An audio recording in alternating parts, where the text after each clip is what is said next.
So welcome everyone. I'm Michael DeHaan, the financial wellness leader and co-founder of Quantum Leap Global. And I've got Rebecca with me today. How are you, Rebecca? Good, thanks, Michael. And thanks for being a part of it. So I asked Rebecca to be a part of our Women's Empowerment series on using voice and visibility. I was very impressed with what I saw on LinkedIn in regard to your history, and you're a rising star in the financial planning industry from one of the leading organisations, industry bodies. So well done for that in 2019. Thank you. And just a bit of background. So Rebecca, you're the founder and managing director of MoneyHappy, which you just recently changed the name. It was Proforce. You've been there for 3 years and 8 months, I think, with more of a focus of employee financial wellness, which we'll talk about later. But previous to that, which caught my eye as well, which is you're the financial advisor and director of the Fiscal Mum, which is really financial coaching for mums in regard to that financial wellbeing, which is really interesting. Yes, I was. Yep, we did that for about 4 years, 4.5, 5 years. Yeah, well done on that. But what I thought would start off with is just to get to know you a bit better. So just your background, how you were brought up. So can you share that with us first? Yeah, absolutely. So I'm a Sydney sider originally. I'm now in Brisbane. I was brought up by mum and dad. I have a sister who's younger than me. She's 18 months younger than me. So we were quite close in age. We fought a lot growing up, but now we're really good mates. And yeah, look, I had an interesting upbringing. So my parents divorced when I was 12, just before I started high school. So it was quite a difficult period for me in those early years in high school as my parents sort of navigated that split. Very different individuals. And from bringing into it the financial side of things, my parents were polar opposites. So I guess that gave me quite a lot of insight and grounding into my career and where I've ended up with financial well-being and financial mindset and behavioral psychology around finances. My mum was big spender, and my dad was an extreme frugalist. So how they ever ended up, in a relationship, that's a story for another day. But it was insightful growing up around them, and it had it's sort of brought me, I think, to where I am today with my journey in financial well-being. Yeah, no, thank you for sharing that. No, I think when you look back at your career where you really focus on particular people, so in regard to the mums and the sort of financial well-being, which is so important, I think you would agree with mums in particular. They take on that very carer role, and self-care is a sort of a foreign word potentially in regard to really looking after their well-being, whether that be financial or even health for that matter. So yeah, absolutely. It's a really busy time for women too. There's so much going on. So, I mean, to continue my story, I guess I went into financial services and started as a trainee financial advisor, worked my way up to associate, and then decided to pursue a career in the corporate side, working in insurance. And then I got married and had my first child. And back then, which was 2014, there was no sort of flexible part-time work. It was full-time at your desk in the office or nothing. So I decided to go out and start the Fiscal Mum, so return to financial planning. And I really started the Fiscal Mum as a blog, to be honest. I was just writing about this journey that I was on as a young new mother or first-time mother, navigating all of the financial side of becoming a parent, dropping to one income, starting to think about your child's future education, just managing life and lifestyle. So, being able to still afford things like going on family holidays, when only one of you's working full time and you've got mortgage and all those kinds of things. So through my mother's group at the time, You know, we were having these conversations about money and life and, you know, how things have changed, so to speak, for all of us. Yep. And, you know, they became aware of the blog, and then a lot of them naturally sort of started to reach out for more advice around, well, it's great talking about this, but how can we actually, what can we do? What should we do to better our circumstances and get back on track with all the things that we used to find easier when we had two incomes? So that's sort of how the Fiscal Mum as a business came about, giving that advice to basically people like myself who are in the exact same life stage with the exact same issues, but didn't necessarily have or weren't themselves a financial advisor or coach in their back pocket. Yeah, yeah. I think it's amazing work. I think to create that awareness and that transformation around what they can do, and it empowers them to sort of live their life to their fullest. So Yeah, well done. they were really, it was a difficult time for a lot of women because they're juggling with a lot of different things. You know, there's not necessarily the headspace to think about, you know, and seek out the right kind of advice or guidance. It's just they're constantly navigating their way through, you know, a lack of sleep initially, and then, you know, understanding and learning about their baby and you know, what life is going to look like day in, day out for the next, well, 18 years, albeit slightly differently over that period. But yeah, it's a difficult time. So being able to kind of understand, and a lot of women during that period as well, you know, in my experience, struggle with this idea of they're no longer contributing Yeah. to their household, especially where they come from sort of empowered careers or positions where they were earning as much or maybe more than their partner even. So that is a difficult transition, and that has a lot of impact and influence on their financial decision making and how they feel about money, how they feel about spending, and how they feel about themselves as well. So being able to give them tools and some mindset tools as well as financial tools to kind of transition through that period and assume this role, intermediary role of, well, I'm now in charge of an important role, which is navigating this family or this household through all of these new financial experiences. Yeah. And that's actually a very important role, because it can go one of two ways otherwise. You know, it can be a drag or a chain if it's not managed correctly, and can impede on your lifestyle and enjoyment during that period with your new child and your spouse or your partner. Or it can be something, once it's managed really well, it can be, you know, a really joyful and lovely time, basically. And I picked up on the word joyful because I think everyone should just sort of create joy in their lives. So I think that's important to actually move away from that stress and have the tools and the strategies and a lot about the mindset as well. Yeah, So, absolutely. Well, like with, you know, there are lots of different tools and resources and systems that people can, you know, women can rely on when they go and have a baby. You know, having the baby itself, you have the hospital and the antenatal programs and the prenatal programs and all of that. There's lots of, well, this is now happening, this is the stage of life I'm in, and these are the resources that I now like need to tap into to navigate this period. And Mum's Group is another one after the baby's born. So having a family itself, there is an existing sort of structure and support network, but having, you know, starting a family, there's not necessarily the same guidance or structure for, you know, from a financial and financial mindset perspective. It's just like a big washing machine.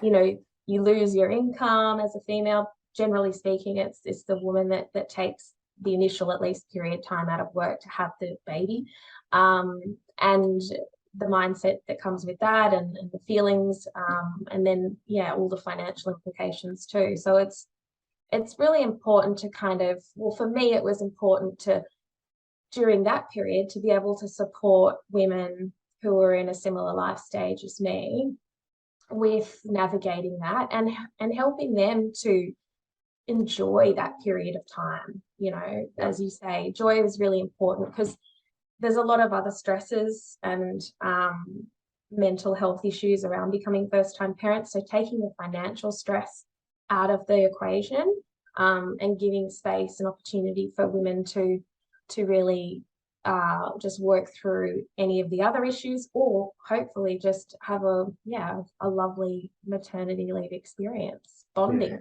their child and their partner as a newborn. As you said, it is a time of joy, really. So taking away that financial stress and supporting them to actually, because that's one of the leading stresses. So again, the ability to take that away or give them the strategies for them to manage that and feel in control of that is so important. Yeah. And now you've moved on to the employee financial wellness. So dealing with businesses and corporates in regard to that financial wellness. It's certainly a passion of mine. we spoke about it, so there's a strong alignment there. It'd be interesting to sort of see what made you go into that field itself. Obviously, there's a passion there. And I just see, I've looked at wellness programs in businesses and corporates, and I don't see financial as a core pillar in any of the programs. And I've interviewed best practices, I've interviewed businesses that are employers of choice. But it's still, when I talk around the financial wellness, they go, well, we get someone in every now and again to talk about super, but it's very ad hoc. It's not a core part of their well-being, but we acknowledge that financial stress is one of the leading stresses for employees. So I'd love to sort of share, as I said, what got you into that specific part of the industry and what are you doing there? Yeah, absolutely. Well, to answer your question about, or your comment rather about, you know, it's still lagging in the sense that it's not firmly a core pillar yet for the majority of corporations here in this country. You know, I think you would know that in the US and the UK, those markets are much further along with, in terms of the integration of financial wellbeing as a core pillar of their wellbeing program and people strategy. But I think a big reason for it is that it's largely misunderstood. You know, as you say, when companies talk about financial wellbeing and, you know, speak to the fact that they do a superannuation webinar once a year or something, it's this idea that it's financial wellbeing is just the how, you know, or what is this or what is that, what could you be doing, and maybe just a brief update about rules, regulations, and what's going on. But as we know, financial wellbeing is a much more multifaceted, complicated part of an individual's well-being that includes their mindset, their beliefs, their attitudes, their habits and behaviors, as well as their literacy and their understanding of the how-tos and the whats when it comes to money management. So I think once you can widen the lens as a company at what's actually involved in financial well-being or improving financial well-being, then you start to see the value in, or the necessity in, expanding how it is you address it. Because doing it in an event style manner once a year or once every 6 months really isn't enough to land the behavioral change that's needed to see improvements amongst the staff. So I think that's one of the big issues there.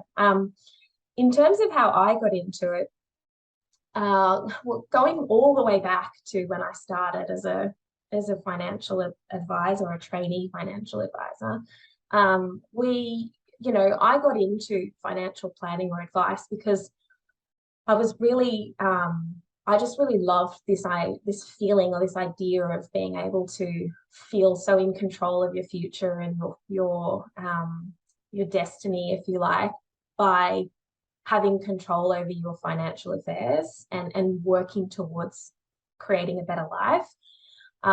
So I got into that, to financial planning, thinking, well, that's the way to do it. You know, we'll give people a plan and we'll watch them, you know, sail off into the sunset sort of.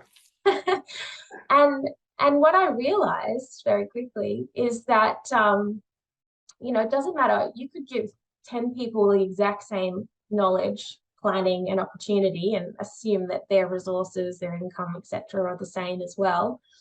But they'd all end up in completely different positions. Some would go nowhere, some would go, sail off into the sunset, and a lot would sort of just meander around the middle somewhere.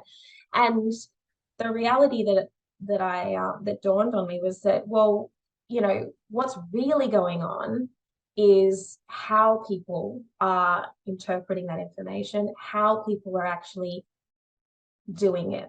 Are they doing it? How are they applying? What is their decision-making framework day to day that tells them to do the thing that they should be doing, or that diverts them in a different direction? And so the behavioral side was so obvious early in the piece, and the behavioral side drives the very thing that drives everything else, which is the cash flow side. So behavior and cash flow sort of stuck out to me as these two sort of super significant components to personal financial success really early on.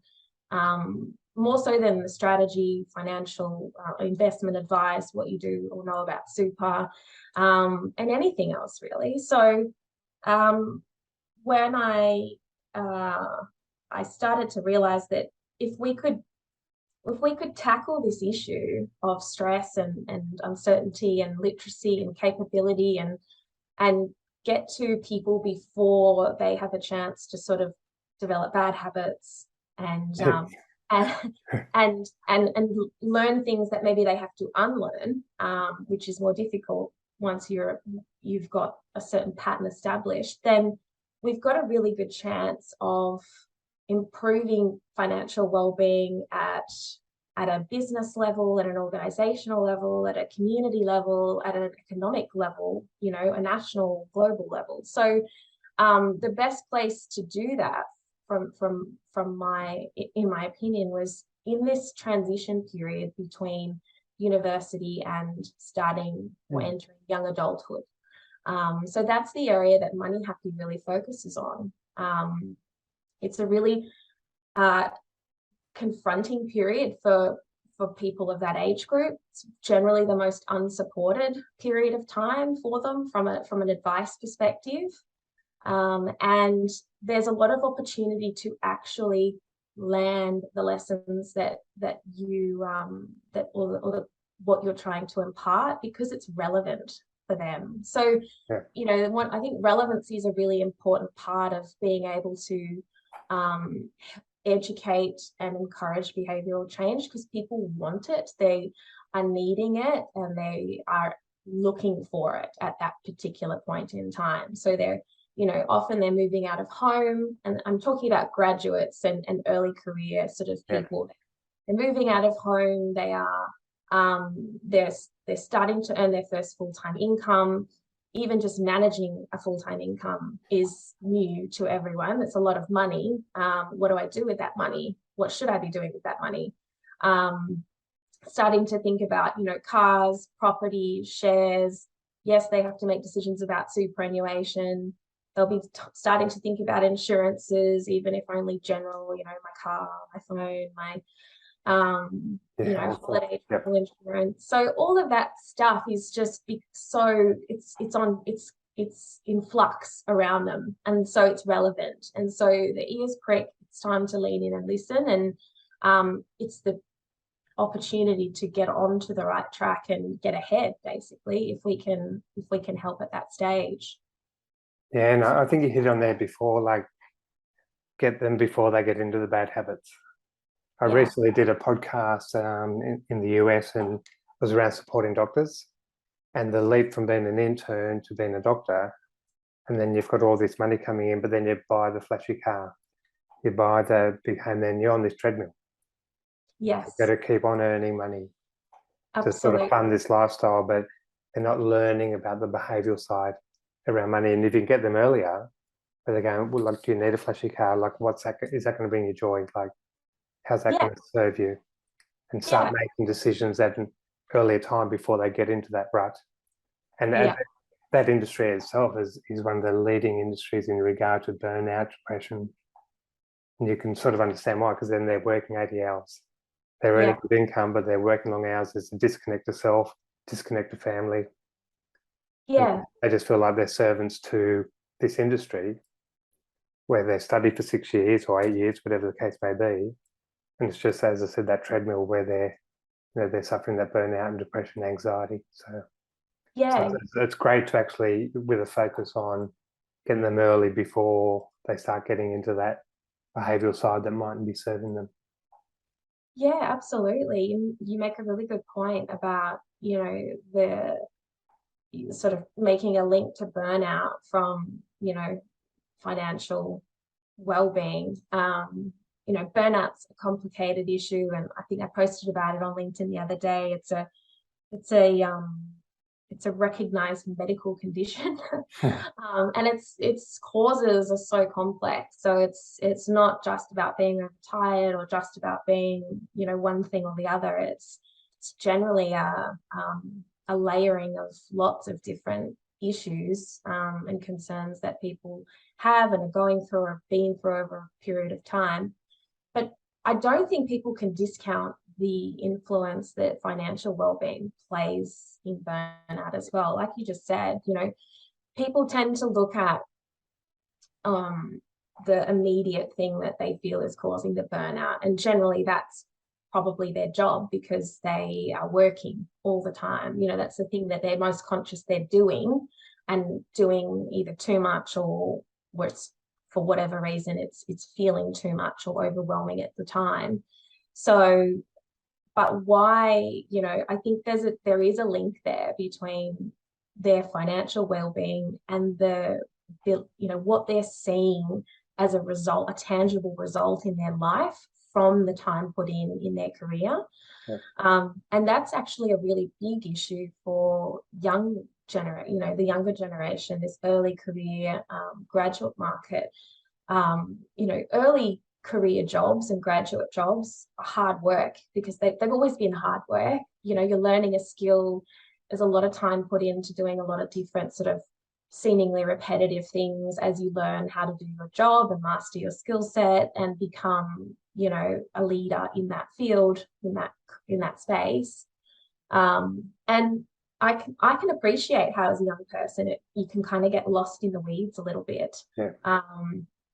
Early in your career, when you're sort of turning up 9 to 5, you're doing lots of different things, but you can't necessarily, even with career advancement and all the other things that are put in front of you, it's really difficult to see the benefit, or what's the point, like for this long period of time you feel like you're going to be at work, when if you can't see the tangible benefits of working as well coming to fruition in the life around you. And by that I mean this ability to be able to feel empowered about your finances, so that you then feel empowered about your decision in your career and where you're going, and how that's coming to life for you. So you've moved out of home, or you've invested in a property, or you've got a small share portfolio going, you're not in debt, you're saving, maybe you've managed to get yourself a car and you've got that independence. So all those things that we sort of we take for granted a little bit are really important steps for young people to start to feel independent, like they're getting ahead in life and making their way. And I think that gives people a sense of achievement as well, which is really important for this idea of feeling like the work that they're doing is paying off, is helping them. I think in the absence of that, there's more of a focus on the work that they're doing has to mean something bigger. It has to be contributing to a higher, a more altruistic outcome, like saving the world, for example, or, solving independently climate change. I think those things are very aspirational, and I commend everyone, and I think it's great that people are so aware and conscious about those things. But I think it's also can be detrimental in the fact that if that's the sole reason that people, go to work, then it's difficult for for you to get the feedback that you need on a day-to-day, week-to-week, month-to-month, year-to-year basis, potentially. Yeah. And helping them see in parallel to the meaning of the work, the meaning that it's bringing to their own life, you know, and in the things that they want to do. And there's a price tag attached to everything we want to do as an individual, whether it's, you know, foster a child overseas, or if we want to make contribute to a community organization that's focused on, you know, recycling, if we want to take a day off a week and only work 4 days so that we can volunteer, that's all got a, you know, a cost attached to it as well. So money isn't just about, or being in control of the finances isn't just about buying things for yourself. It's actually about giving yourself choice and opportunity too. And I think there's value in that too, which helps with this whole worthiness concept. Yeah, I couldn't agree more. And I think even I'd add that sort of clarity around what they want their future to look like.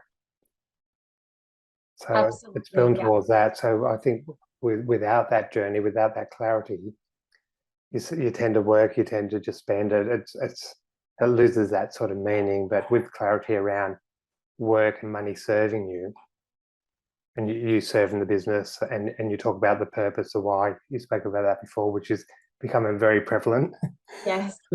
in businesses and corporates. I think that's the first question employees ask now, like, tell me about your culture and tell me about your why. So, Yes. so you can see that changing, but as I said, that living a purposeful life yourself, Yes, is exactly. as important. Yeah. It's important. I think you wrote about that in your newsletter. Yeah. I was reading about it this morning. And I found it so pertinent right now. Is, you know, I think people have we've kind of moved a little bit, we've moved a lot towards this like collective greater good, and we've sort of moved away from the ability to connect to what's important, you know, within our world, you know, for us and our, you know, our immediate sense of self and self-worth. So I think that has something to do with this shift that we're seeing. And I think if we can help people, and financial well-being plays a big part of that, move back to this idea of, you know, living a purposeful life, what that looks like, and how being in control of your income, your expenses, and your financial world can assist you with that and stay on that path, then that's empowering. Yes, I couldn't agree more. What's a sort of a message that you want to get out to corporates, businesses? So we've got the floor open in regard to the financial wellbeing, how important it is. We both believe that, and opening their eyes to the necessity. And as you said, it's supporting all employees, but in particular employees that haven't had a wage. They've studied for 4, 6, 8 years, and they're suddenly on a good income, so to speak, there. But what message do you want to share out there? I think there's a lot of the research is becoming quite clear on the link between improving financial well-being and improvements in productivity, retention, and even now so attraction, because a lot of young people in particular are looking for, well, what's the package here? What's the benefit beyond the immediate skills that I'm going to learn, which I could learn, you know, with everyone to a certain degree, and the remuneration, because most employers are quite competitive on that front these days. So they're looking for those things, in particular with financial well-being and financial guidance and advice in this country in particular. It's cost prohibitive, and the barriers to entry are high for the majority of Australians, let alone young people. And whilst, you know, a lot of young people statistically rely on the advice of their parents, which is a great thing. You know, I always encourage open communication about finances. There's a great, you know, a wide range of skill sets and capabilities and well-being in previous generations themselves. So, you know, that's advantageous for some, but, it still leaves a lot of people without, you know, social capital and advice to sort of get help and guidance from. So it's a great way to support young people from a personal development and well-being perspective, which in turn has, you know, enormous benefits to the business from a culture perspective, from a loyalty and retention perspective, and, you know, from a business and commercial perspective too. I mean, if people feel satisfied and fulfilled at a personal level and supported and as though they're on track in their own personal financial world, then their ability to think creatively, to engage with their peers, to you know, build relationships and be successful in their role is amplified, you know, undoubtedly. So there's an enormous opportunity for business to sort of step into this gap that needs filling. And young people want this now. It's not just about the benefit for business. They are looking for help and guidance in that area. So there's a huge opportunity there to sort of step out, be a wellbeing leader, be an employer of choice, and do something different that sort of puts them at the center of your campaigns to really attract and retain the best talent. Yeah, no, I couldn't agree more. We've got an ethos here, which is people before profit, and profit will come. So if you're driven just by profit and you don't have that overall well-being concept for your employees, that's what's going to create the issues. So, but that means conscious businesses, conscious corporates, and there's some work to do in that space. But again, I knew you'd provide just so much, I suppose, value in regard to this. I know you're quite passionate about this area, so, and I know you're going to do some great work there. Well, you already are. So thank you for being a part of this. And that just, I suppose, in a male-dominated industry such as financial planning, where you can step in there and be your true self and go, well, here's my passion, here's what I'm going to do, and you're leading the way very much in thought leadership, but even like going out there and creating the change that you desire. So well done for that. Thank you so much. I really appreciate it. It is I feel like we are still at the beginning, but I think things are changing, and you know, there comes a time where, you know, people start to flip and just realize that, you know, financial well-being is a really important part of overall well-being. I mean, that's well documented for people that love research and statistics, but intuitively too, we all understand that when we feel good about our finances and we feel good about the work that we're doing and how that's providing for ourselves, our families, our community, we just work with purpose. We work better, we work more creatively, and we're more able to give in whatever capacity we're employed to do so. So I encourage employers to think about the role that financial well-being should play in their own businesses, and you know, talk about the ways that it can be integrated into existing programs, or started, you know, to start giving people that support in that area of their lives. Yeah. So keep up the good work. And as I said, I'm really grateful for you being a part of this series. So thank you very much. Thanks, Michael. Appreciate you having me on.